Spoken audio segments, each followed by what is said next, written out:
padat. So, perhatikan ya. Kemudian tadi si Iva udah kasih ke saya list untuk spreadsheet. Saya komen dulu ya, teman-teman sebagai lihat. Karena hari ini kita bahas berkaitan dengan bab 2. Saya share screen, teman-teman. Sebentar.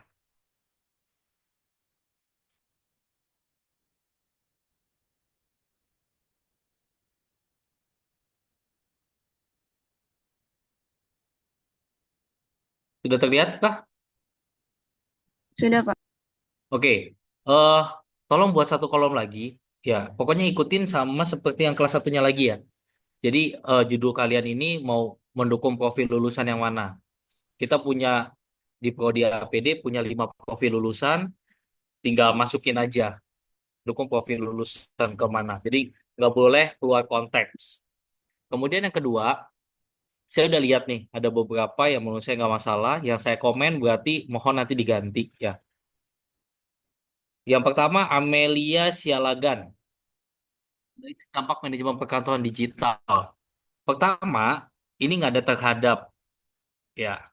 Kalau ada terhadap berarti ada pengaruhnya ya. Jadi lebih dari satu variabel. Saya udah ingetin berkali-kali, lebih dari satu variabel itu salah. So, ganti.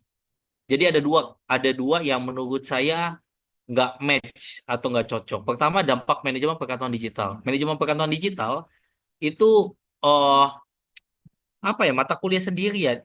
Itu umum banget gitu loh. Lihat deh, teman-teman, make sure kalau mau cari variabel atau lihat di sini, lihat di di Google Scholar. Kalau nggak ada, ganti manajemen perkantoran tuh sama kayak MSDM. Ada lagi tadi yang ngelis judul itu ini nih, mana ya tadi ya tuh? Ada yang eh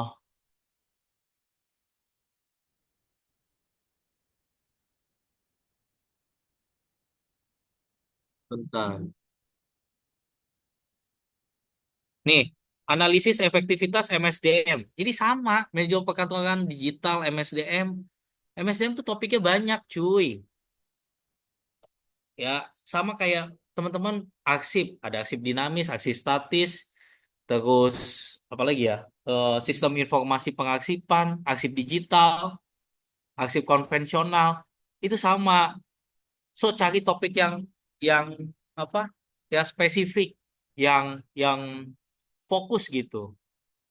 Nggak, mohon diganti Amelia satu. Kemudian yang kedua, nggak usah pakai efektivitas, ini nggak nyambung. Angel, kalau kamu baca lagi, ya gue aja susah bacanya. Ini maksudnya apa sih? Analisis fitur Shopee Live pada efektivitas penjualan Azagin selama promo tanggal kembar. Menurut saya nih ya, langsung aja analisis mungkin dampak kali ya. Analisis dampak Shopee Live pada penjualan si Azarin kosmetik ini. Udah nggak usah selama promo tanggal kembar.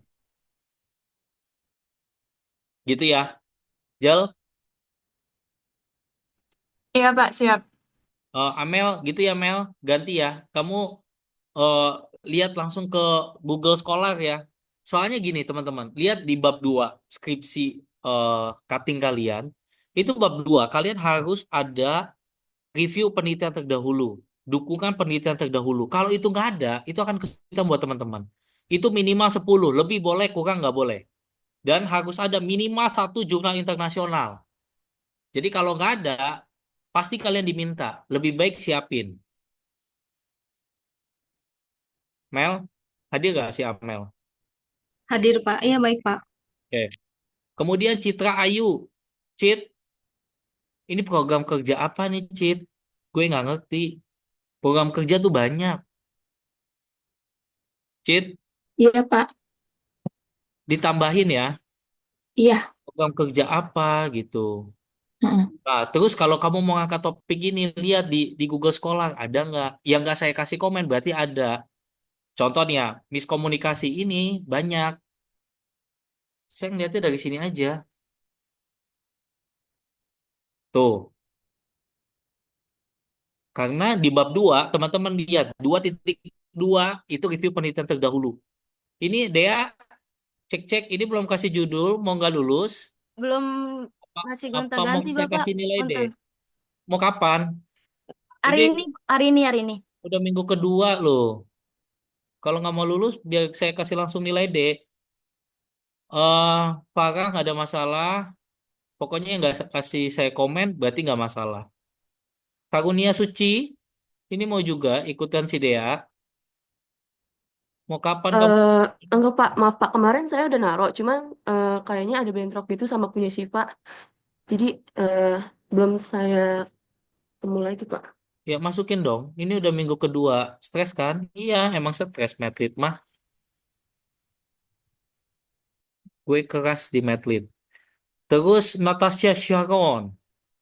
Ini menurut saya langsung ke work engagement aja. Karena gini, teman-teman, ada kata-kata bahasa Indonesia tuh yang nggak enak banget didengar. Tapi di bahasa Inggrisin tuh enak. Nah, coba lihat padanan katanya ya. Karena teman-teman juga harus penyisipin jurnal internasional. Natasha, gitu ya, Nat. Ya Pak. Pak, berarti work engagement ya. Kalau misalnya jadi engagement rate itu lebih ini nggak, atau Lihat di Google Scholar, ada nggak baik variabel Pak. itu.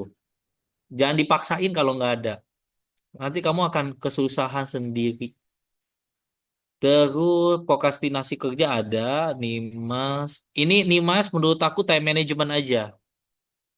Analisis time management di PT itu. Oke, berarti tinggal ganti apa itu, Pak? Iya, ini manajemen efektivitas manajemen waktu ya. Kalau di bahasa Inggrisin time management.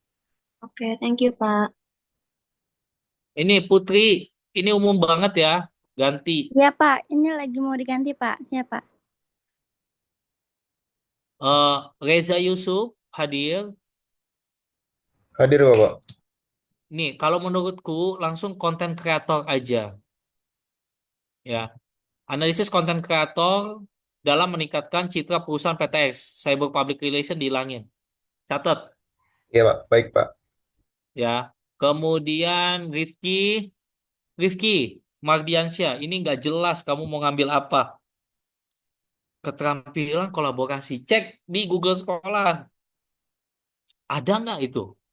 Ki, Iya, Pak. cek ya. Ini nggak ada nih. Lebih baik kamu ganti. Oke. Nggak jelas itu. Kemudian Sabil, menurutku langsung ke reward aja. Reward and punishment.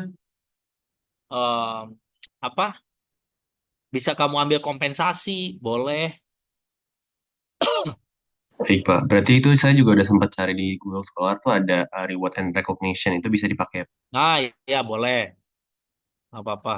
Oke, baik. Terima kasih, Pak. Oke, sisanya menurut aku udah oke.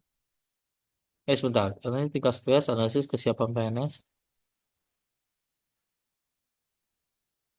Tia, kesiapan PNS. Kesiapan PNS. Oh, aku ke skip nih. Kesiapan PNS itu apa? Apa yang disiapin? Kayak pengen ini Pak, misalkan hmm, mereka kayak siap nggak kayak perubahan sistem perkantorannya jadi berubah digital gitu masalahnya Ganti di dong kalimatnya. oh harusnya kesiapan. Kesiapan Oh, iya. PNS. Cuma dua. Sebentar. Kalau mau, apa ya? Readiness to change.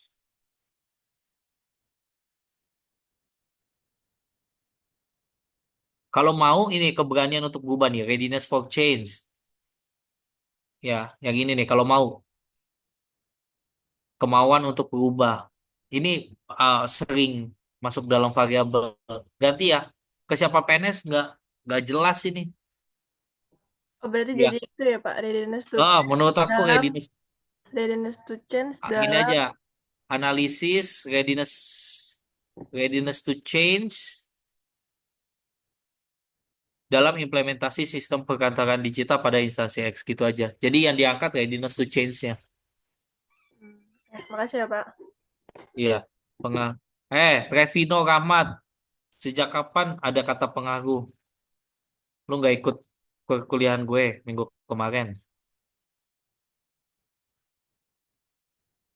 Iya Kevino, Pak, itunya. apa tidur kamu?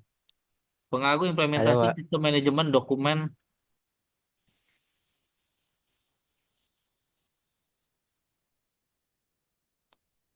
Kamu mau ambil apa di sini? Ambil yang bagian sistem manajemen dokumen elektronik ya Pak. Ya udah, gitu aja. Analisis implementasi sistem manajemen dokumen elektronik di perusahaan V. Udah gitu aja. Nggak usah ngomongin O- kinerja, nggak usah terhadap, nggak usah pengaruh. Oke, baik Pak. Siva, buat satu kolom lagi ya di sini. Baik, Bapak. Yang belum selesai, belum nentuin judul, si Dea sama Karunia Suci, segera ya. Makin lama kamu ini, makin lama juga kamu selesai. Nggak bakal lulus, percaya sama saya. Kolom satu, tambahin kolom di sini buat profil lulusan. Oke, gue udah mulai agak keras. Minggu kedua, udah agak bertaring di tanduk gue. Ya, supaya kalian cepet, bisa cepat lulus. Banyak yang lulus 3,5, cepat berkarir, baik, bagus. Ya, no hard feeling ya teman-teman sekalian. Maksud dan tujuan saya baik supaya teman-teman bisa cepat lulus saja. Oke, ini saya stop share, kemudian Pak, saya beralih saya mau ke nanya. topik. Ya, Atika. Itu kan tadi saya analisis proaktivitas karyawan. Terus di sampingnya disuruh cek. Itu maksudnya saya cek di sekolarnya, Pak. Oh iya, apa ya tadi kamu? Oh Tuh, ini ya, ya. oh aktivitas karyawan tuh apa? Itu kayak tingkat inisiatif karyawan gitu, Pak, dalam lingkungan kerjanya. Aku udah cari, ini nggak ada. Proaktivitas, proaktivitas. Coba kamu lihat deh. Aku udah lihat di jurnal ini, itu tuh aneh. Oke, nanti berarti saya Kalau gojek deh. kalau yang ini proaktinasi ini, prokra, prokrastinasi ini iya. Proaktivitas tuh apa? Aduh. Kalau nggak pakai bahasa Inggris gitu ya. Gini, teman-teman, khawatir saya teman-teman ada yang di bahasa Indonesia bisa, tapi di bahasa Inggris nggak ada di jurnal internasional. Arti kan hard feeling ya. Coba cek kalau misalnya ada, kalau di bahasa Inggrisin itu ada, nggak apa-apa kamu ambil. Tapi kalau nggak ada, lebih baik ganti. Oke? Oke, Pak, makasih. Oke.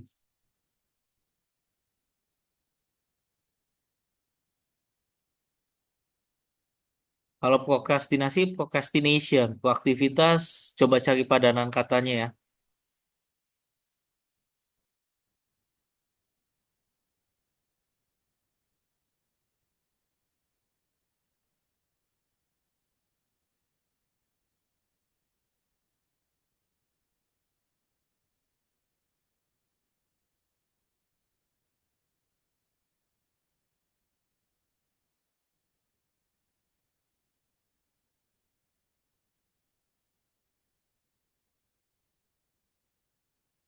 Bentar ya.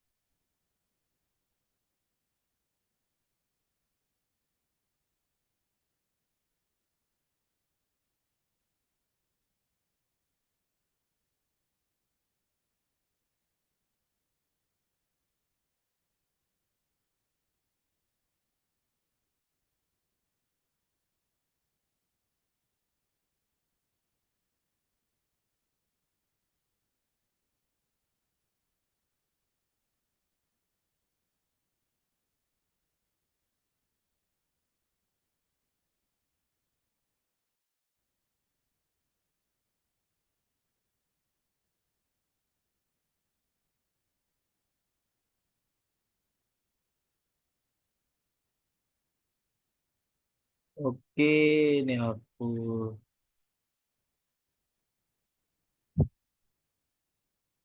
Bentar, teman-teman. Di saat yang bersamaan ada ini juga.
Oke, baik teman-teman. Terima kasih. Eh,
Oke, terima kasih teman-teman. Kita mulai lanjut.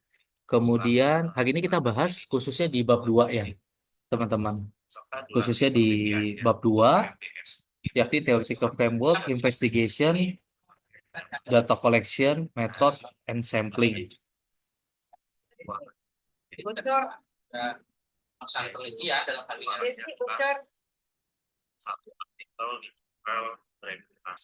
Nah, ini adalah langkah-langkah atau tahapan-tahapan.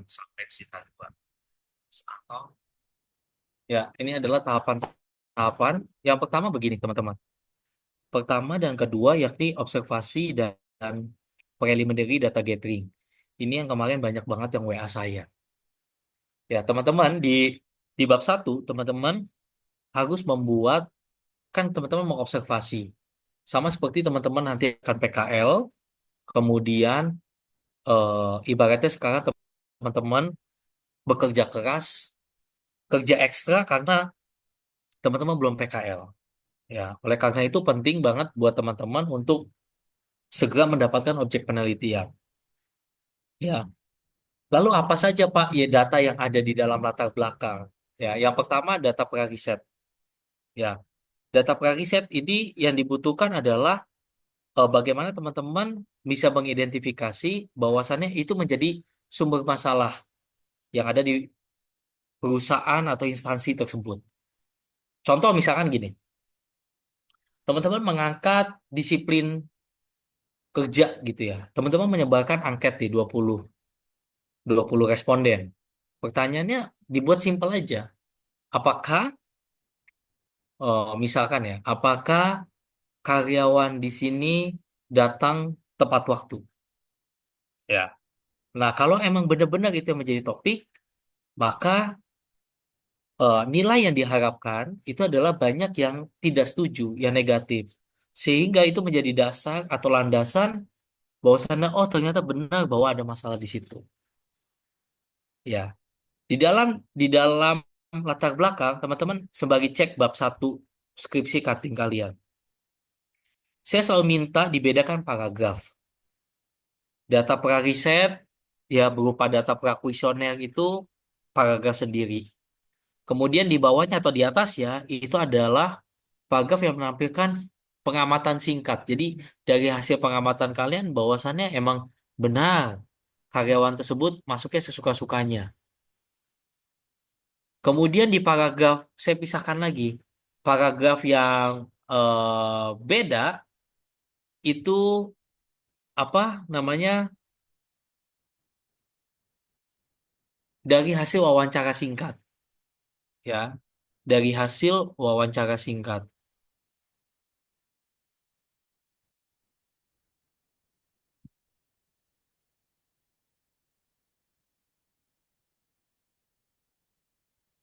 Kemudian itu dikompilasi di dalam latar belakang masalah. Jadi ada pra-riset, ada observasi atau pengamatan, ada wawancara singkat. Teman-teman bedakan untuk menggali data dan untuk hasil data. Nah, menggali data itu adanya di latar belakang masalah. Ya, menggali masalah. Jadi bedakan teman-teman menggali masalah dengan yang akan mengambil data untuk di bab 4. Ya, jadi teman-teman sekarang tugasnya di bab 1 nih, kan setelah ini teman-teman PR-nya adalah bab 2 setelah pertemuan ini. Nah, PR-nya bagi yang belum sempurna disempurnakan bab 1. Ya, di mana di bab 1 ada tuh bagian pra-riset, observasi singkat, wawancara singkat. Terus ada dukungan teori dimasukin sedikit. Ya, bahwasannya benar eh, masalah ini, topik ini diangkat, variabel ini diangkat karena ada datanya A, B, C, D. Ini didukung oleh penelitiannya si Budi tahun 2020 misalnya. Ya. Kemudian masuk ke problem definition, rumusan masalah. Nah, teman-teman lihat, cek di bab 1. Mohon fokus ya teman-teman ya. Ini materi agak lebih tinggi nih tingkat kepusingannya. Lihat perumusan masalah di bab 1 itu misalnya jumlahnya 3. Berarti harus sama di bab 4 hasilnya 3, pembahasannya pun 3. Nggak boleh lebih, nggak boleh kurang. Kalau di rumusan masalah 4 berarti di hasil 4, pembahasan 4. Nggak boleh lebih, nggak boleh kurang. Harus sama. Karena itu yang menjadi dasar teman-teman meneliti. Saya mau meneliti mengenai disiplin kerja. Berarti hal-hal yang berkaitan sama disiplin, misalnya ada 3 poin. Itu yang berarti kalian hasilkan, yang kalian harus bahas. Ya. Kemudian nanti ada metodenya pengambilan data, kemudian data itu dikolek, data itu dianalisis, ya, baru kemudian turun ke bab 5. Lanjut. Nah, theoretical framework. Nah, ini saya selalu menganalogikan theoretical framework ini sebagai lampu penerang jalan. Ya, jadi misalkan Atika terbiasa naik motor, kalau lampu merah berhenti. Kalau lampu kuning, harusnya apa Atika? Siap-siap, Pak. Siap-siap, tapi malah ngebut ya sebelum lampu merah. Nah, misalnya udah ngebut tuh, melanggar aturan. Nah, aturannya apa? SOP-nya apa? Nah, itu yang menjadi di dasar teori, dasar di bab 2 teman-teman. So, berarti intinya di bab 2 adalah pedoman, aturan, SOP, ya. Pedoman besaran SOP yang teman-teman harus masukkan. Oleh karena itu penting untuk mencari di Google Scholar. Kan kalau kita lihat di definisi, theoretical framework represent your belief on how certain phenomena are related. Jadi penentuan variabel itu adalah hak prerogatif dari teman-teman. Misalnya ya, ada masalah etika, disiplin, kompensasi, kompetensi. Pas saya mau ngambilnya disiplin, itu haknya teman-teman. Tinggal nanti teman-teman cek di Google Scholar, referensi penelitian terdahulu namanya. Ada apa enggak? Kalau nggak ada, nggak usah diambil. Ya, kalau ada, ya udah, karena ada dasar teori pendukungnya. Lihat, teman-teman lihat sekarang di bab 2, skripsi cutting di bab 2 ya. Apa-apa saja yang menjelaskan variabel tersebut itu dimasukkan di bab 2 ya. teman-teman. Saya ulang lagi, apa-apa saja yang menjelaskan mengenai variabel tersebut. Misalkan, saya mau menjelaskan disiplin kerja. Berarti mulai dari definisi. Pertama itu soal definisi. Jangan sampai salah. Catat apa yang saya ngomongin. Definisi, kemudian baru tuh di bawah-bawahnya. Ada faktor-faktor, dampak positif, dampak pendukung, misalkan ya. Dimensi, indikator, pokoknya dimasukin. Itu nanti sebagai bahan kalian menganalisis di bab 4. Oleh karena itu, kalau nggak ada di bab 2 nggak nyambung, jaka sembung bau golok. Ya, mohon perhatian teman-teman sekalian. Nah, di bab 2 misalnya definisi Atika, definisi Trevino, definisi Siva. Baru nanti di bawahnya teman-teman lihat dari definisi, deskripsi cutting ya. Pokoknya saya jelasin kalian lihat. Itu selalu ada sintesis. Sintesis itu adalah kesimpulan. Jadi saya merangkum apa yang dikatakan Atika, Trevino, sama Siva. Nah itu kalimat pribadi saya. Jadi kalau orang mau citasi pendapat saya, pendapat yang saya sintesis. Jadi menurut disiplin menurut Christian tahun 2025 yaitu yang hasil sintesis saya teman-teman sekalian.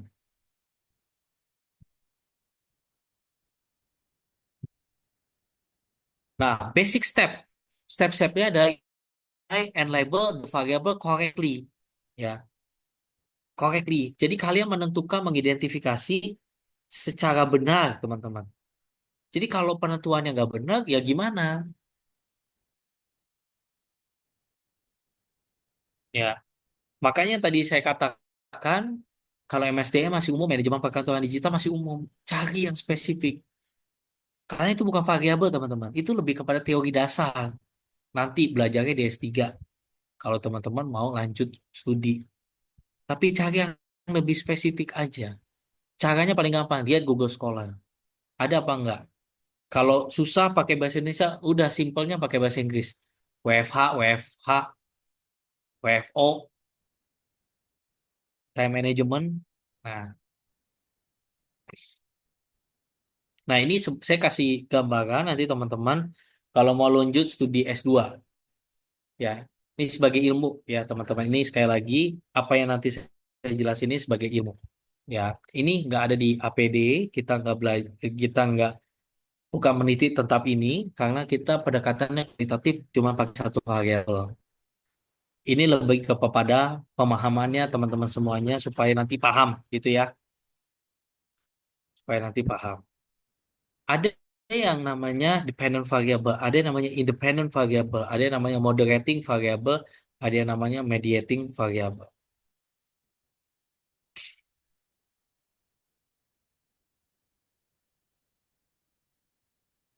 Kita langsung ke sini.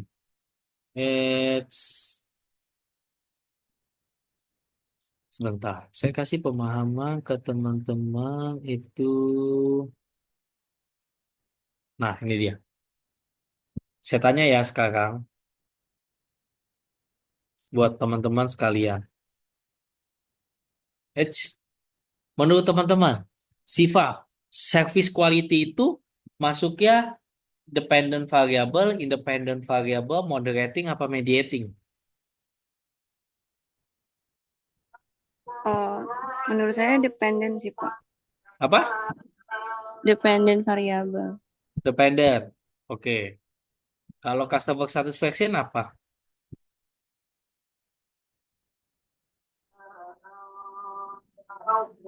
Apa tadi maaf pilihannya yang mana aja ya, Pak? Kalau service quality kamu dibilang dependent. Kamu fokus. Customer satisfaction ini variabel apa? Nih, saya ulang ya. Kita mengenal variabel itu ada 4 hal. Ada dependent, ada independent, ada moderating, ada mediating. Ya,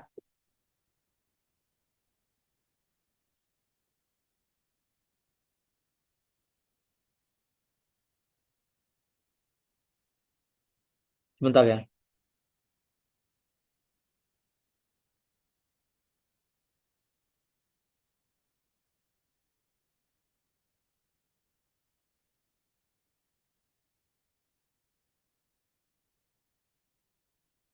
Oke. Nah, sekarang saya masuk ke contohnya aja langsung. Udah ya, Siva. Service quality ini masuknya kemana? Siva, Iya, Pak. service quality masuknya kemana? Kalau dia sendiri itu independen ya, Pak? Independen. Customer satisfaction masuknya apa?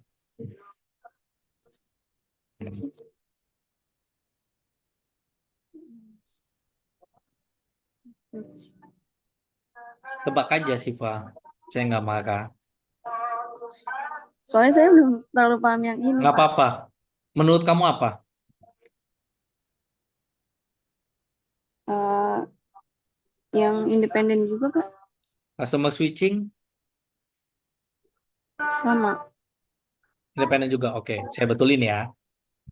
Oke, teman-teman sekalian, service quality itu masuknya adalah independen, benar. Ya, dia berdiri sendiri, variabel independen.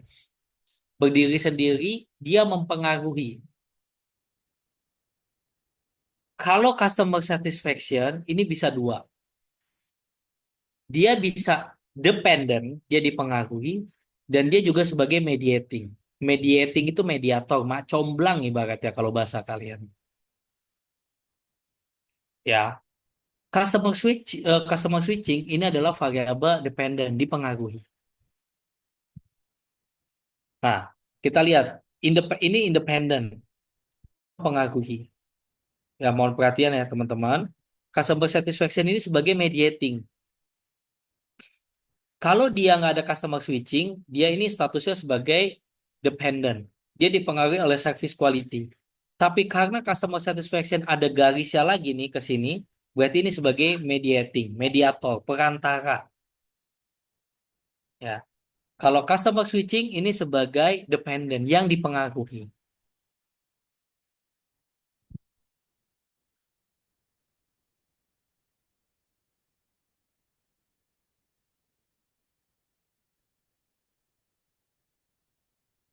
Yang dipengaruhi. Lalu kemudian yang moderating itu gimana? Yang moderating itu begini teman-teman. Nah, ini ya. Garisnya tuh begini. Dia itu penguat. Jadi contoh misalnya si Siva mau jalan dari kampus A ke kampus B. Nah, gimana cara penguatnya? Misalnya minum Katindeng extra jos misalkan. Ada cowok ganteng. Nah, itu sebagai penguat tuh, penyemangat. Modera moderating tuh begitu. Ya, jadi dependent, independent, mediating. Mediating tuh perantara. Misalnya Trevino mau nembak cewek, tapi dia nggak berani. Dia butuh bantuan si Atika. Nah, Atika sebagai perantara. Nah, itu independent, dependent, moderating, mediating. Sampai sini paham teman-teman? Atau belum paham?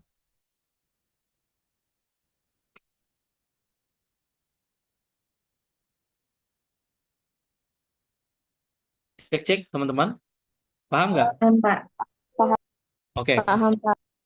nanya ya kalau nggak paham. Nah, ini kita lanjut. Ini sebagai ilmu aja teman-teman. Nanti kalau teman-teman mau lanjut S2, ini kepakai. Ya. Kemudian kita lihat di sini. Ini sebentar ya, saya stop share dulu. Backup error.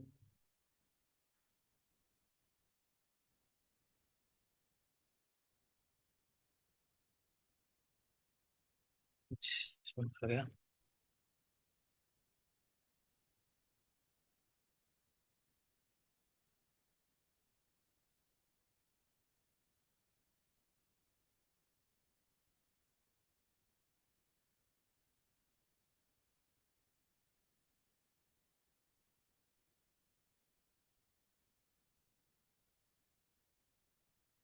Oke, kita lanjut. Teman-teman, theoretical framework itu sebagai fondasi on which the entire research project is based. Ya, jadi sekali lagi, theoretical framework itu teori yang ada di bab 2 itu sebagai satu landasan berpikir, satu fondasi ya, sebagai satu fondasi landasan teman-teman. Oh, ketika melangkah ini aturannya, ini SOP-nya, ini pedomannya. Ya, sekali lagi itu sebagai satu fondasi. Nah, oleh karena itu penting untuk memasukkan teori-teori yang ada di bab 2 untuk nantinya dibahas, dianalisa di bab 4. Nah, pokoknya teman-teman lihat deskripsi cutting. 2.1 itu kajian pustaka, literatur review. Nah, isinya apa? Hal-hal yang berkaitan atau menjelaskan variabel tersebut. Mulai dari definisi dan hal-hal yang berkaitan dengan variabel tersebut dijelaskan di bab 2. Kemudian 2.2 adalah review penelitian terdahulu. Yang makanya tadi saya cek, ada nggak topiknya? Saya compare di Google Scholar.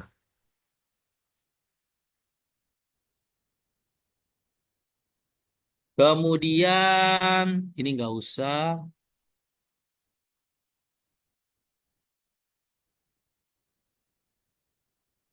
Nah, ini sebagai ilmu buat teman-teman. Sekali lagi ini buat sebagai ilmu.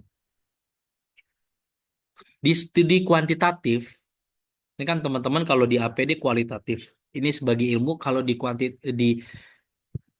skripsi anak S1 manajemen, S1 PAP, S1 PB, ini umumnya kebanyakan kuantitatif. Nah, dalam studi kuantitatif itu adalah pengajuan perumusan masalah, ada pengajuan hipotesis. Ya, hipotesis pengaruh motivasi terhadap kinerja itu yang tadi apa namanya ada yang kata-kata pengaruh yang makanya saya bilang nggak jangan pakai kata pengaruh ya. Nah, boleh nggak misalnya contoh saya kasih contoh ya. Atta,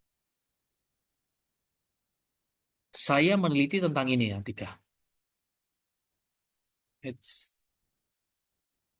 Saya meneliti tentang ini.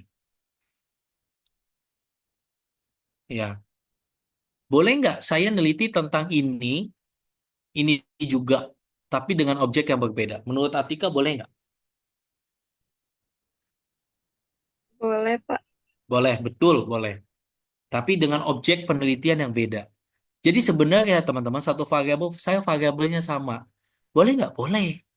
Tapi objek penelitiannya beda. Itu sebagai satu kebaruan. Pertanyaan saya, Novia Fitri, kamu hadir gak, Nov? Dengar gak? Hadir, Pak. Nah, saya tanya sama kamu. Ini kan ada 3 variabel ya. Ini variabel 1, service quality, variabel 2, customer satisfaction. Ini ketiga, customer switching. Boleh nggak saya tambah satu di sini? Misalnya customer loyalty. Menurut saya sih boleh, Pak, I, sebagai penguat. betul, boleh teman-teman. Kita lihat ya essay di sini.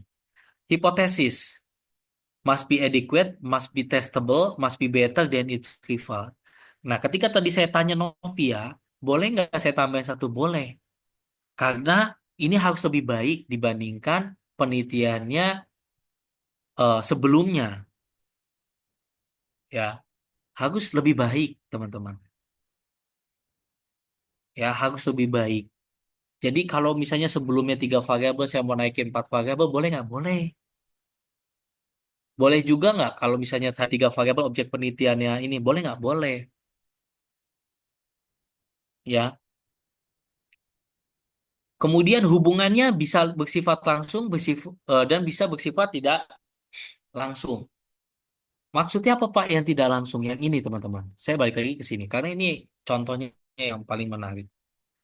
Service quality sama ke customer satisfaction ini menurut teman-teman, Alia checking, Alia, Iya, Pak. menurut kamu service quality ke customer satisfaction hubungannya langsung apa nggak langsung? Menurut kamu aja. Langsung, Pak. Oke, pertanyaan saya selanjutnya. Menurut kamu service quality ke customer switching melalui customer satisfaction langsung apa nggak langsung? Nggak langsung. Betul. Jadi kalau pokoknya lihat ini ke sini ini langsung, ini ke sini langsung. Tapi ini service quality ke sini melalui ini berarti hubungannya tidak langsung. Karena dia sebagai mediasi, dia sebagai perantara, macomblang sekali lagi. Ini hubungannya nggak langsung. Sekali lagi ini sebagai ilmu buat teman-teman ya. Yang harus saya ajari teman-teman supaya nanti ketika teman-teman misalnya mau studi lanjut ambil S2 kuantitatif teman-teman paham. Saya balik lagi ya. Kemudian penjelasan saya selanjutnya. Kalau teman-teman sebentar. Nah, kalau teman-teman sekalian eh apa namanya membuat model seperti ini, setiap garis ini ya, ini service quality ke customer satisfaction harus ada dukungan teori sebelumnya ya, dukungan teori sebelumnya. Karena kalau nggak ada dukungan teori sebelumnya, nggak bakal bisa. Model itu nggak valid.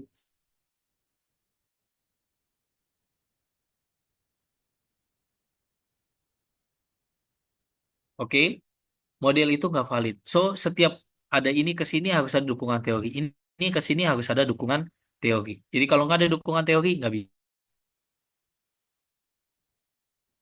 Ya, kalau pengujian statistik pakai kuantitatif, ini ada namanya t-test dan f-test. T-test ini untuk menguji antara ini ke sini. Benar nggak dia ada pengaruhnya? Ini ke sini ada nggak? Benar nggak ada pengaruhnya? Tapi kalau f-test ini model. Keseluruhan model ini. Benar nggak model ini bisa terjadi? Kalau modelnya salah, maka ini ke sini nggak bisa diukur, ini ke sini nggak bisa diukur. Itu F-test. Kemudian kita masuk ke desain penelitian, teman-teman. Desain penelitian itu ada tiga hal, exploratory, deskriptif, dan hipotesis testing. Kita jelasin sedikit-sedikit. Exploratory itu eh, bisa dikatakan untuk mengeksplor.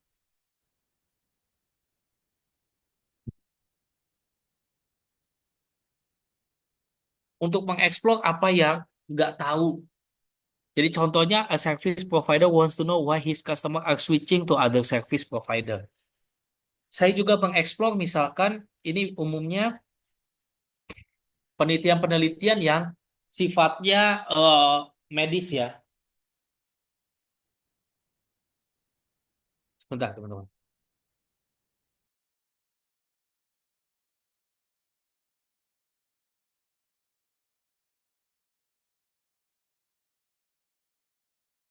Yang sifatnya medis. Jadi saya ambil contoh eh, dulu ilmuwan saintis itu kan eh, apa namanya bisa dikatakan dia nggak tahu nih dia bikin vaksin COVID. Kemudian dia mengeksplor supaya vaksin COVID ini eh, bisa bisa dikatakan mampu untuk apa? Kita bisa bertahan hidup, mampu mengobati atau paling tidak kita mencegah. Nah ini explore. Kemudian descriptive study, ya. Nah APD ada di mana? Ada di sini. Kita mendeskripsikan suatu kasus, satu fenomena yang terjadi di objek penelitian kita.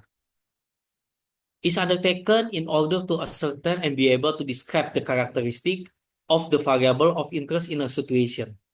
Jadi kita mengcapture, kita mendeskripsikan situasi-situasi, fenomena-fenomena yang terjadi di dalam objek penelitian itu. Misalnya saya mengangkat analisis disiplin kerja di PT X. Berarti ya udah saya tinggal mendeskripsikan gimana disiplinnya, apa yang menyebabkan mereka nggak disiplin, solusinya seperti apa, ya.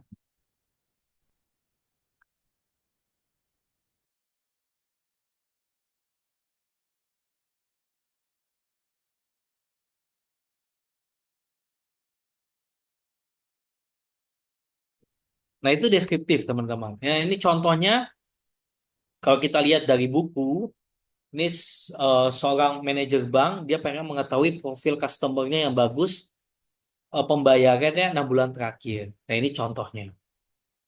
Kemudian, kalau dia hipotesis testing, ada tiga ya, exploratory, deskriptif, hipotesis testing. Hipotesis testing ini buat prodi yang itu S1 manajemen, S1 PAP, PB yang mengambil studi kuantitatif. Dia menguji,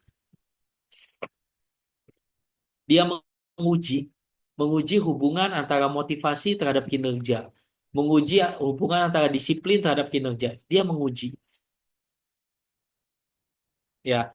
Jadi jangan sampai teman-teman maksudnya deskriptif tapi pendekatannya hipotesis testing. Nah, lihat sekarang teman-teman lihat di bab 3. Saya udah mulai masuk ke populasi to be studied. Ya, populasinya siapa? Oh, seluruh karyawan di PT XYZ. Sampelnya siapa aja? Ya. Oh, ini Pak karyawan di PT ini yang di divisi HR misalkan. Berapa orang? Ya, berapa orang? Ada 4 orang misalnya. Ya. Nah, penentuan berapa orang ya? Saya kasih tahu teman-teman. Ini saya kasih. Nanti teman-teman bandingin ya.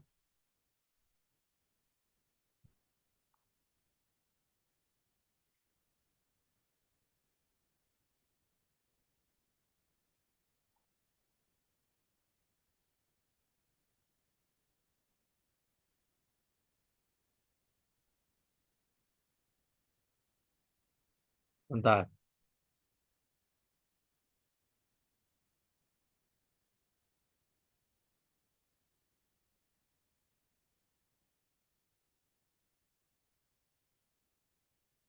Nah, lihat di sini. Teman-teman, saya selalu kasih rujukan ke teman-teman ke cutting kalian mulai dari 19 sampai teman-teman sekarang 23. Kan kalau teman-teman lihat skripsi cutting, skripsi prodi yang lain, entah kalian punya teman, pacar, sahabat, kakak-kakaan kalian, ya, ini biasanya dia pendekatan kuantitatif itu nyebarin apa? Nyebarin kuesioner. Kuesionernya berapa? 100, 200. Nah, sementara studi kualitatif nggak begitu, teman-teman. Kita akan sangat kesulitan ketika kita harus wawancara nih 100 orang, 200 orang. Kita akan kesulitan. So, yang harus dilakukan adalah gimana? Kita pilih nggak semuanya, teman-teman. Ya, lihat di sini. Kualitatif itu macam-macam. Ada etnografi, ada case study, ada fenomenologi, ada grounded theory, ada focus group. Kita ada di mana? Nah, di case study, studi kasus. Berapa jumlah respondennya? Kalau dari teori cukup 1, tapi boleh lebih. Nah, kenapa saya nggak bolehin 1? Logikanya gini, teman-teman ya. Misalnya, misalnya saya tanya sama si Alia. Alia, karyawan di sini pada telat semua apa enggak? Alia mengatakan, enggak kok, Pak. Saya kan nggak langsung percaya. Saya tanya dong ke temannya si Alia. Misalnya ke Nova. Nova, apakah karyawan di sini benar telat nggak? Telat, Pak, telat semua. Berarti ada 2 yang bertentangan. Jadi si Alia mengatakan enggak, si Nova mengatakan iya. Nah, kemudian saya harus make sure lagi. Ya, saya tanya ke Adinda. Adinda ngomongnya apa? Enggak. Afina ngomongnya apa? Enggak. Mana yang saya percaya? Berarti enggak. 3 lawan 1. Supaya nggak bias, teman-teman. Sama seperti kayak gini deh, teman-teman. Teman-teman kan kalau anak Gen Z kan punya second account, 3 akun, 4 account gitu ya. Nah, misalnya mau lagi mengagumi lelaki idaman atau wanita idaman. Dia nggak mungkin tuh pakai first account, dia second account tuh. Dia pasti akan ngecek tuh. Sama ini konsep kualitatif tuh kayak gitu sama teman-teman. Ngecek bener gak sih dia masih single, bener gak sih dia selingkuh di belakang gue, bener gak sih dia deketin cowok atau cewek yang lain. Studi kualitatif tuh sama. Itu demikian. Makanya nggak cukup cuma 1. Kalau 1 berantakan tuh hubungan orang. Karena kita harus memvalidasi. Ada bagian validitas, reliabilitas. Kita memvalidasi, benar gak sih omongan ini? Nah, teman-teman lihat di bab 3. Ada teknik keabsahan data. Bagaimana memvalidasi pernyataan. Misalnya Alia bilangnya nggak nggak suka telat gitu ya, disiplin. Saya bisa nggak compare data-data ya? Boleh. Tapi karena kita pengumpulan datanya wawancara, ya, berarti kita harus cross check bukan cuma satu orang, melainkan ada 4 yang kita wawancara. Sampai sini paham teman-teman? Ada yang masih nggak Paham. paham nggak? Paham ya? Saya lanjut ya. Oke. Kemudian, oke, saya lanjut. Oh ya, sebelum saya lupa, teman-teman lihat ya di teknik keabsahan data itu namanya triangulasi. Triangulasi itu saling cross-check satu sama lain. Ya, saya cross-check Alia, saya cross-check Siva, saya nggak cross-check Novia. Untuk apa? Supaya saya nggak mudah percaya sama orang. Nah, sekarang kita belajar data. Data ya, skala. Ya, ini sebagai ilmu. Kalau saya bilang sebagai ilmu berarti nggak ada di APD, tapi ini sebagai teman-teman bisa mengetahuinya. Data itu dibagi menjadi 4. Ada data nominal, ordinal, interval, dan rasio.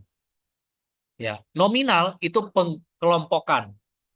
Ada orang-orang yang ada di divisi marketing, ada di divisi maintenance, ada di divisi finance.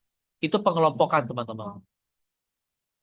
Kemudian kalau ordinal itu gimana? Kalau ordinal itu udah pengelompokan ada tingkatannya. Sebentar ya, teman-teman.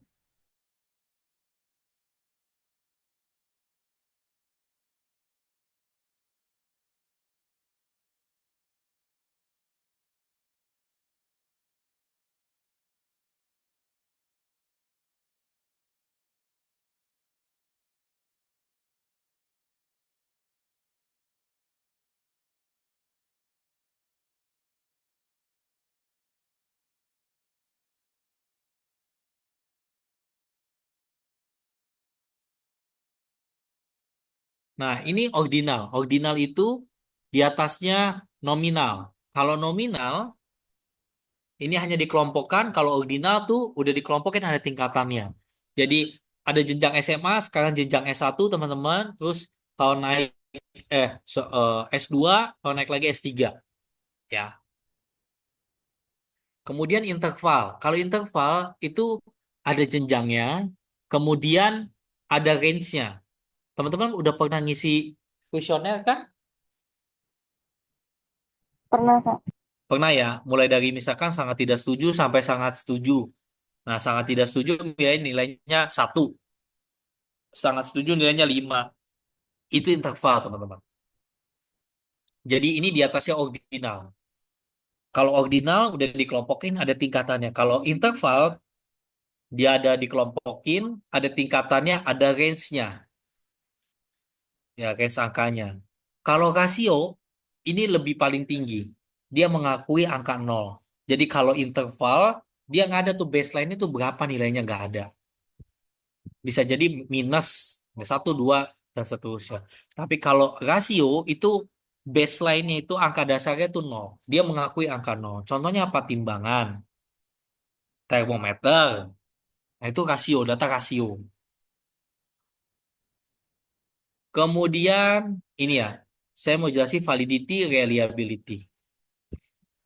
Tadi saya udah menjelaskan kenapa harus valid dan reliable. Itu supaya bisa dipercaya, teman-teman. Datanya itu valid, terukur, bisa dipercaya, bisa dibuktikan. Makanya kenapa dalam pengambilan data itu nggak boleh cuma satu, supaya data itu nggak bias. Ya, kita lihat di sini. Reliability measure indicates extent to which it is without bias. Ya, jadi contoh reliability itu kayak gimana? Misalnya saya nimbang sekarang 80, nanti 80, nanti 80. Jadi diukur berkali-kali dalam jangka waktu itu hasilnya sama, itu reliability. Sementara kalau validity itu mengukur apa yang harus diukur. Jadi contohnya misalnya saya ngukur berat badan saya pakai timbangan. Kan nggak mungkin. Saya ngukur berat badan pakai termometer. Itu validity. Ya. Nah, di dalam studi kualitatif, bagaimana cara mengukurnya? Salah satunya menggunakan teknik triangulasi. supaya data itu dikatakan valid dan reliable, supaya bisa dipertanggungjawabkan, supaya data itu nggak bias. Makanya kalian melakukan wawancara, observasi, dokumentasi. Nah, wawancara pun nggak boleh cuma satu orang, minimal 4. Untuk benar-benar memvalidkan benar nggak sih hasilnya demikian. Nah, data collection method. Ini teknik pengumpulan data. Lihat bab 3. Skripsi cutting. Lihat bab 3. Di teknik pengumpulan data, itu kalau studi kuantitatif menggunakan survei, kuesioner. Nah, sementara anak APD menggunakan eh, 3. Novia, sebutin. Ada 3. Apa aja, Nov? Kalau APD itu ada observasi, kemudian wawancara, kemudian dokumentasi. Oke, ada 3 ya. Ada 3. Pokoknya ingat itu 3 itu. Nah, makanya teman-teman sekarang yang masih malu-malu kucing, sekarang belajar untuk berani. Ya, terutama teman-teman yang perempuan. Anggaplah profesional. Profesional kerja, Pak, saya malu. Biasanya saya dideketin cowok-cowok ya deketin saya. Ya udah, sekarang jangan jual mahal. Ini lingkupannya kalian mau lulus. Profesional bekerja, profesional belajar. Nah, gimana cara galinya? Ambil datanya. Nah, kita lihat data primer itu yang kalian lakukan, observasi, wawancara, dokumentasi. Kalau secondary data itu umumnya data laporan keuangan, itu biasanya anak-anak akuntansi. Laporan keuangan, laporan neraca, laporan laba rugi perusahaan, dia ngambil data dari perusahaan-perusahaan. Sementara teman-teman langsung turun ke lapangan, itu data primer. Oke. Ini data collection method, ada interview, kuesioner, other methods of data collection. Salah satunya dokumentasi, wah, itu ya, observasi. Nah, kemudian kemarin ada yang tanya saya, Pak, boleh nggak sih kita wawancaranya via Zoom, gitu ya? Boleh nggak wawancaranya via Zoom? Afina, menurut Afina, boleh nggak saya wawancaranya via Zoom? Boleh, Pak. Oke, jawabannya boleh ya. Kita lihat di sini, bisa interview face to face, bisa telepon, bisa komputer assisted, bisa elektronik media interview. Sebentar ya, teman-teman.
kolaborator koautor ya untuk riset pinter nggak ada.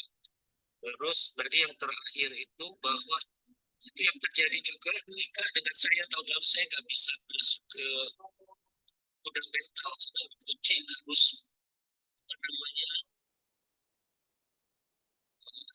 harus bentar ya teman-teman.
Oke, kita lanjut. Berarti boleh ya interview face to face secara langsung pakai Zoom boleh.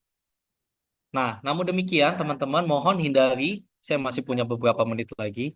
Mohon hindari pakai WA atau SMS gitu ya, WA atau pakai tele karena kita nggak mengetahui emosi seseorang. Ya, mungkin aja dia lagi bad mood, lagi PMS, lagi ada konflik, lagi ada masalah, kita nggak pernah tahu. Dia nggak ngebales chat kita. So, mohon hindari itu ya, teman-teman sekalian. Kemudian, selanjutnya, nah di dalam interview, teman-teman ada unstructure, ada structure. Teman-teman akan lebih baik bikin pedoman pertanyaan wawancara. Pedoman pertanyaan wawancara itu masuknya di structure interview. Ya, structure interview. Lihat di lampiran. Ada di bagian lampiran ada pedoman pertanyaan wawancara. Kenapa harus dibuat pedoman? Supaya teman-teman nggak kalau ngidul. Fokus ke situ. Ya, meskipun nanti dalam prakteknya di lapangan suka ngalor ngidul, tapi kan teman-teman lihat lagi nanti pulang ke rumah dengerin recording mana yang menjawab pertanyaan penelitian satu, pertanyaan penelitian dua, pertanyaan penelitian tiga itu yang dipakai. Ya, biasanya saya bawa tiga tools kalau ke lapangan. Satu recording, dua HP, tiga notes. Tapi kalau teman-teman nggak punya tape recorder ya udah pakai HP dan tools apa notes. HP buat apa? Buat dokumentasi. Minta izin kalau kalian mau ngambil foto. Minta izin juga take audio, rekaman pembicaraan. Ya. Kemudian bikin catatan. Nih structure interview. Jadi kalau unstructure ya kalian kalau gitu nggak jelas. Khawatirnya nanti kalian ke sana 2 3 4 kali ke sana hasilnya belum sesuai. Oleh karena itu bikin pertanyaan itu yang terstruktur. Ya, jadi kalian pertama ya basa-basi dulu, Bapak Ibu udah berapa lama kerja di sini, gitu ya, ada divisi apa. Nanti sedikit demi sedikit udah mulai masuk tuh ke pertanyaan inti untuk menjawab pertanyaan penelitian. Sampai sini paham, teman-teman? Afina, Siva, paham nggak? Oh, Bapak, soal pertanyaan saya bagaimana ya, Pak? Yang mana? Yang saya kirimkan kepada Bapak. Ya udah, Kemarin. jelasin aja. Jadi kan itu saya ngomongin soal masalah optimalisasi big data. Nah, Hmm, saya itu ngangkat salah satu bank yang ada di Indonesia, bank syariah. Itu kan dia pernah kena kasus keamanan data gitu, Pak. hmm. Nah, itu kan kalau misalnya saya di bagian pratesnya itu pertanyaannya itu ke orang-orang yang emang ngegunain aplikasi itu, terus pertanyaannya adalah apakah pernah mengalami error pada aplikasi tersebut selama 4 jam. Karena itu merujuk kalau misalnya dia error 4 jam, katanya salah satu ahli, saya lupa apa namanya siapa, mengatakan bahwa itu ada indikasi ke arah itu kena hacker gitu, Pak. Oh, Kira-kira nggak apa-apa. Berarti kamu respondennya ke ini ya, ke nasabah ya. iya yang Oke, pengguna aplikasi. ya udah nggak apa-apa. Satu lagi Pak, sebelumnya kalau misalnya yang bagian kan itu tentang optimalisasi big data. Terus nanti kalau misalnya pembahasannya itu saya pakai yang data sekunder anak itu boleh nggak Pak? Dari sekunder maksudnya? Yang dari kayak jurnal-jurnal ABC misalnya optimalisasi big data itu pakai teori yang ini bisa begini, terus nanti ada buktinya berapa persen persentasenya bisa ningkatin. Boleh, masuknya di pembahasan. Tapi kamu tetap wawancara, tetap observasi, tetap dokumentasi. Baik Pak. Gitu ya. Nah, atas tadi pertanyaan kamu, saya mau masuk. Tunggu ya, Siva. Teman-teman, dalam proses wawancara, ada beberapa tips dan trik. Yang pertama, teknik funneling. Funneling itu open-ended question. Maksudnya begini, Bapak boleh nggak bisa minta tolong dijelaskan menurut Bapak terhadap disiplin kerja, apa yang terjadi di perusahaan ini? Itu open-ended question. Jadi kita minta dia menjelaskan. Jangan, kamu suka apa enggak? Enggak. Udah selesai. Ya, dia rajin apa enggak sih? Enggak. Tapi kita minta dia jelaskan. Itu funneling. Kemudian yang kedua, unbiased question. Nah, Siva, tadi kamu bertanya berkaitan tadi ada kasus di BSI. Hati-hati berkaitan dengan unbiased question. Nah, teman-teman sekalian, tugas peneliti tidak boleh mengarahkan. Kita lihat contohnya di sini. Akan lebih baik menanyakan, tell me how you experience your job. Mohon ceritakan kepada saya bagaimana pengalaman pekerjaan kamu. Itu akan lebih baik dibandingkan pekerjaan yang kamu lakukan sangat bosan kan? Contoh lain gini, Pak, banyak di sini kakak di sini sangat gak disiplin ya Pak. Nah itu kan saya udah mulai mengarahkan peneliti itu untuk menjawab disiplin, gak disiplin. Nah akan lebih baik kamu jelasin bagaimana Pak tingkat kedisiplinannya di perusahaan ini, gitu ya. Itu teknik yang kedua. Kemudian masuk yang ketiga. Nah, kasus BSI, clarifying issues. Hati-hati teman-teman ketika ada satu isu.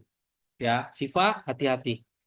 Karena bagi sebagian orang mungkin itu sensitif dan dia nggak mau menjawab, akan kesulitan.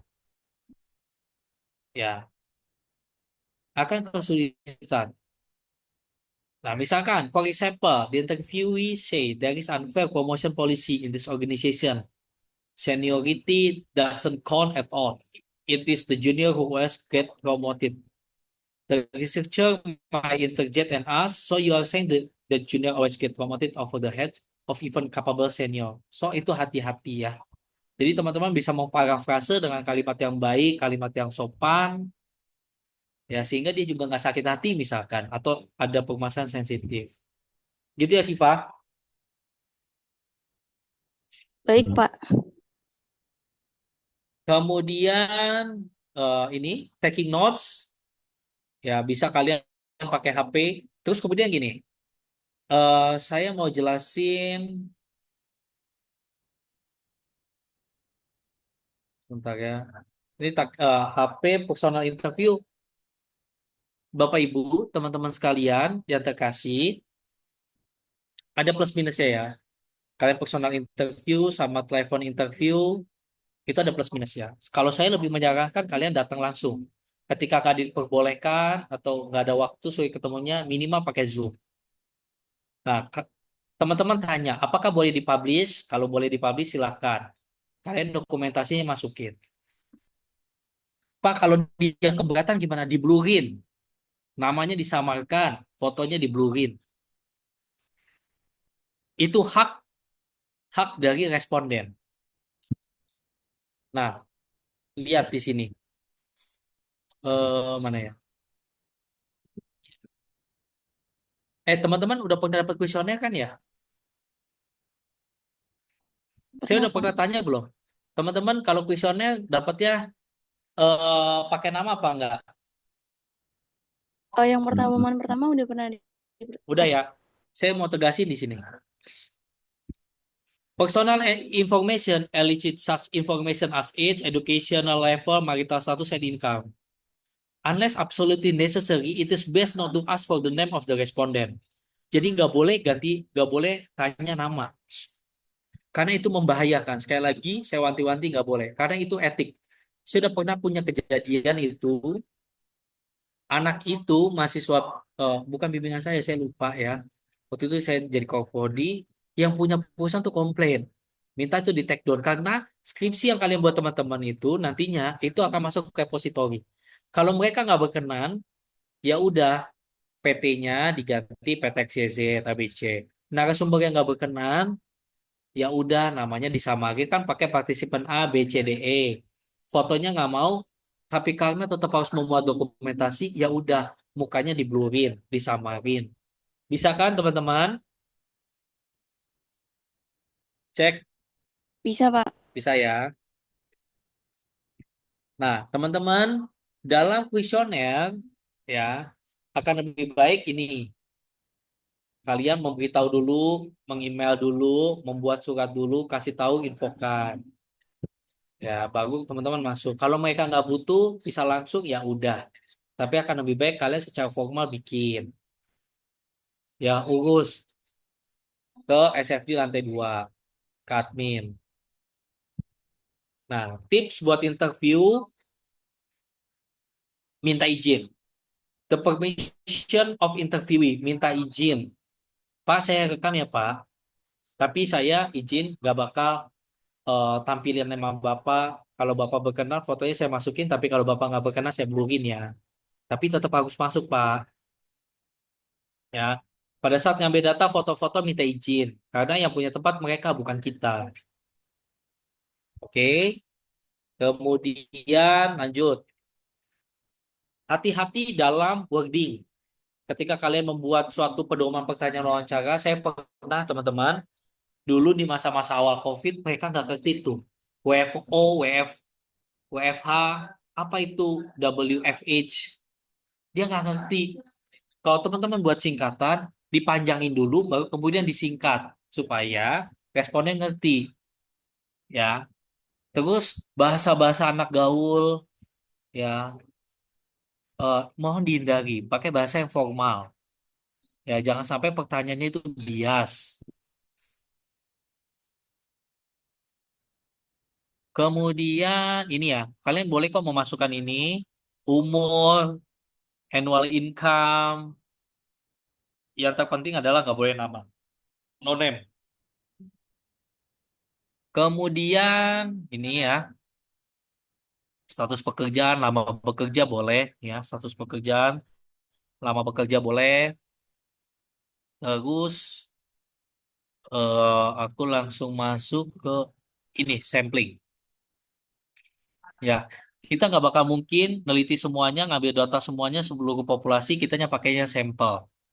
Ya, sampel itu ini sebagai ilmu teman-teman. Ya, teman-teman cek di bab 3 itu ada teknik pengambilan sampel. Teknik pengambilan sampel yang biasanya pakai purposive sampling atau purposeful, sama aja. Bedanya kita lihat di sini. Sampel itu dibandingkan dua. Teknik pengambilan sampel. Ada probability sampling, ada non-probability sampling. Lihat ya. Ada probability sampling, ada non-probability sampling. Probability sampling, kita bahas satu-satu. Ini yang semua sampel sama. Maksudnya nggak dibedakan, perlakuannya sama. Ya. Saya bisa kasih Afina, Siva, Novia, Dea, bisa semuanya. Tapi kalau non probability itu nggak bisa semuanya.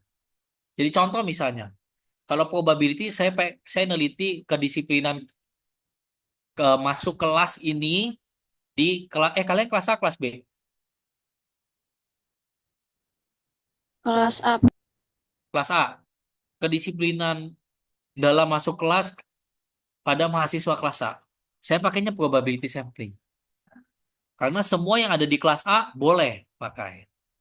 Sementara kalau non probability sampling yang hanya khusus aja.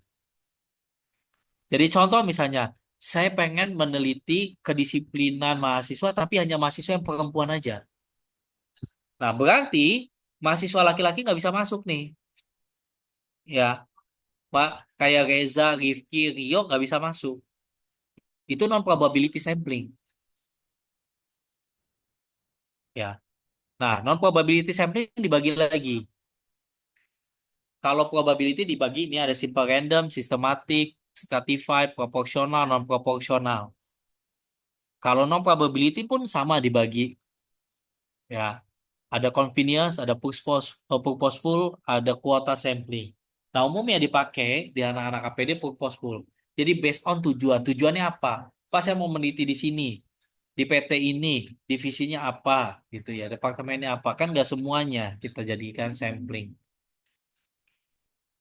Nggak semua PT kita kita jadikan sampel. Oke, sampai sini ini eh, sekian materi dari saya. Teman-teman ada yang mau tanya dulu sebelum teman-teman yang laki-laki mau Jumatan? Ini saya Bapak, stop saya share. ingin bertanya, Ya, eh untuk pertanyaan prariset itu sendiri kan minimal 2 atau 3. Nah, untuk dua pertanyaan aja lah, gak usah banyak-banyak. Oke. Untuk pertanyaan di interview itu berapa, Pak? Minimal. Pertanyaan interview, pokoknya yang paling penting itu pertanyaan interview itu eh misalnya ya contoh ya, kan pertanyaan penelitian dilihat di bab 1 di rumus sama-sama pertanyaan penelitian itu misalnya ada 3. Yang paling penting itu ada 3 di pedoman pertanyaan wawancara. Nah, sisanya itu kalian basa-basi. Kan nggak mungkin dong, Pak, saya kenalkan nama saya Alia Lutfia.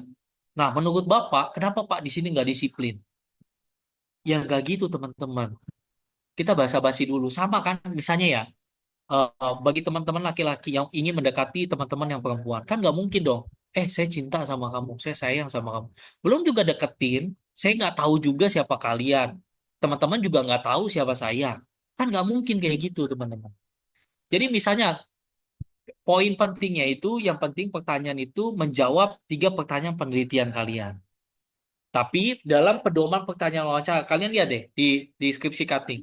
Pedoman pertanyaan wawancara itu nggak 3, biasanya 7, 8, 10.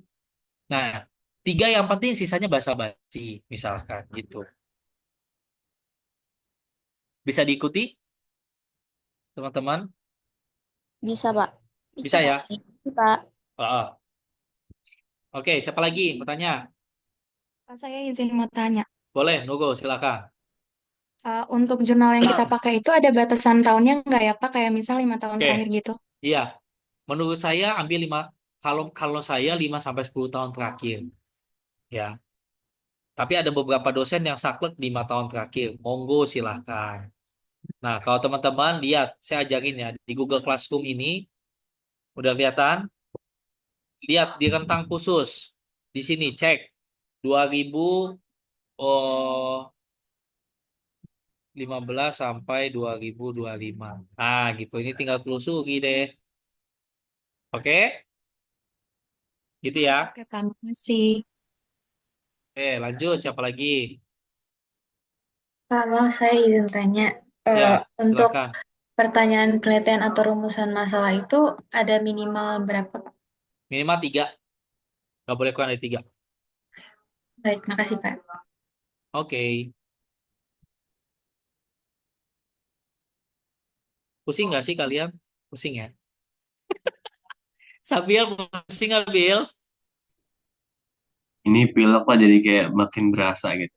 Makin berasa belajar ya. Banget ya. Ya memang gitu. Udah nikmatin aja ya. Aduh, saya masih utang nih ketemu luring sama teman-teman. Insya Allah minggu depan ya. Kalian jangan mudik dulu ya. Awas sudah mudik ya.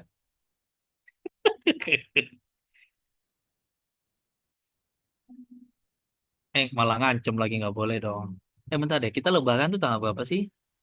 Oh, minggu depan masih bisa kok. Ya udah. Oke, siapa lagi? Afina apa? Bapak maaf, mau tanya berarti untuk wawancaranya itu satu per satu atau boleh sekaligus 4 orang atau gimana Pak? Enaknya. Boleh, silakan dikondisikan.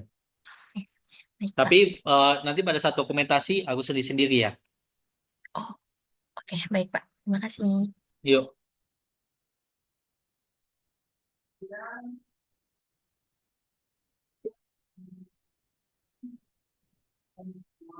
ayo siapa lagi? Bapak saya mau nanya, buat yang tadi ganti judul itu minggu depan bakal dicek lagi atau gimana, Pak? Apa? Ya nanti sebagi jalan aja. Oke, Pak, makasih.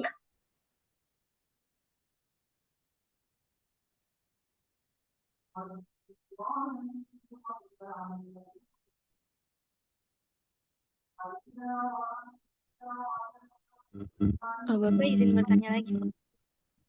Iya, gimana? Itu kan kalau kualitas jurnal itu kan ada Q1, Q2 sampai dengan Q4 ya, Pak. Itu ada ketentuannya nggak? Nggak usah. Anaknya satu nggak usah kayak gitu-gitu. Susah nanti kalian makin stres. Belajar dulu ini, oke? Nanti saya jejelin itu makin pening bala kalian. Ya baik, Pak. Terus masalah logo kan kalau di skripsi itu kan ada background UNJ gitu, Pak, di setiap halaman. Itu perlu dipakai nggak, Pak? Gimana? Kan kalau di skripsi itu kan ada logo UNJ yang kata di background. Ah. Nah, itu kita perlu pakai itu nggak, Pak? Boleh. Logo apa nih? Logo WNJ kan? Iya, Pak, benar. Iya, logo WNJ ya nggak apa-apa. Buat di skrip, buat di ini kan, laporannya kan. Bapak, saya mau tanya. Iya, boleh. Ini kan kemarin kelas kita tuh ada ngirim pertanyaan ke Bapak. Terus jawabannya itu ada pertanyaan yang apakah hasil penelitian ini nantinya akan digunakan untuk skripsi. Terus kan jawabannya itu nggak bisa karena akan dipublish di jurnal. Nah, nanti hasil dari penelitian kita ini itu jurnal atau gimana ya, Pak? Jurnal dong. Tapi kita nulisnya ngikutin pedoman skripsi itu nggak apa-apa. Iya, kan emang harus. Jadi kalian bikin dulu bab 1 sampai bab 5. Habis itu nanti sembari berjalan, bikin jurnalnya. Jadi jurnal itu, misalnya ya skripsi itu 100 halaman. Jurnal itu kayak ringkasan. 20 halaman doang, teman-teman. Baik, terima kasih, Pak. Gitu ya. Oke? Apa Hauka? Bapak mau nanya kan kalau misalnya kita boleh ya perusahaannya itu sama, bisa minimal 2 orang. Nah, misalnya kalau kita wawancaranya itu respondennya sama, cuma pertanyaannya beda itu gimana, Pak? Nggak apa-apa. Yang penting kan variabelnya beda. Oh, boleh. Iya, makasih, Pak.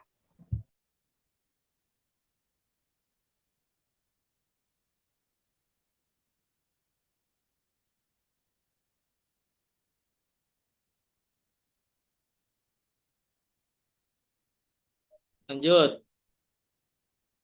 Izin bertanya lagi, Pak.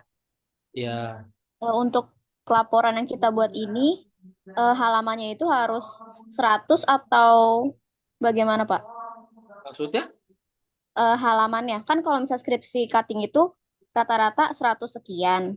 Kalau kita apakah dibatasi atau gimana, Pak? ikuti pedoman. Kalau di pedoman nggak ada batasan, setahu saya ada minimal halaman, tapi nggak ada batasan lebih.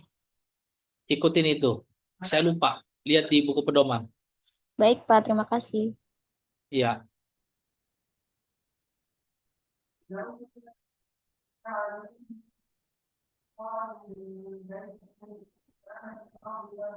Yo, apa lagi?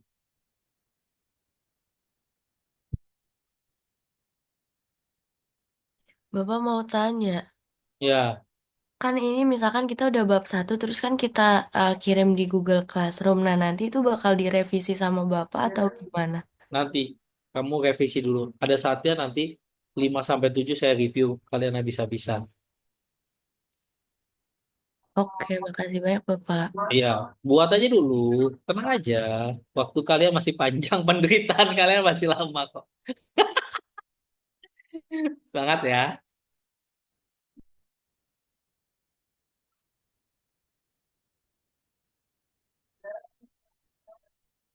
Oke, ada lagi nggak? Ini kasihan Sabil mau sholat Jumat.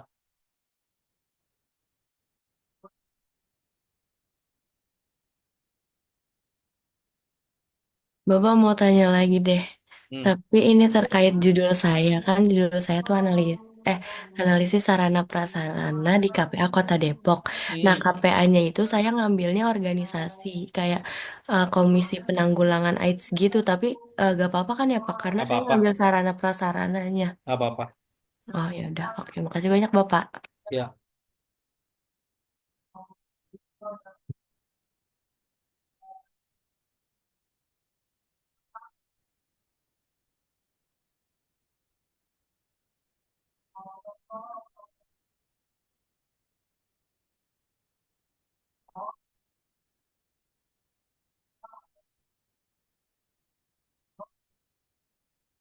ada lagi teman-teman?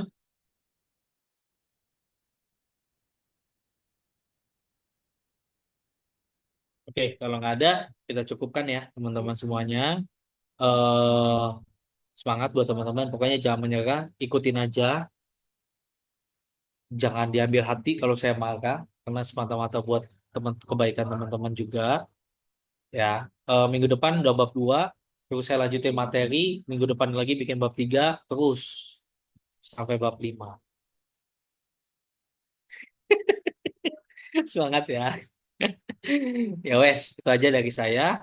Makasih banyak buat teman-teman semuanya. Saya tutup. Assalamualaikum warahmatullahi wabarakatuh. Makasih teman-teman semuanya. Waalaikumsalam warahmatullahi wabarakatuh. Terima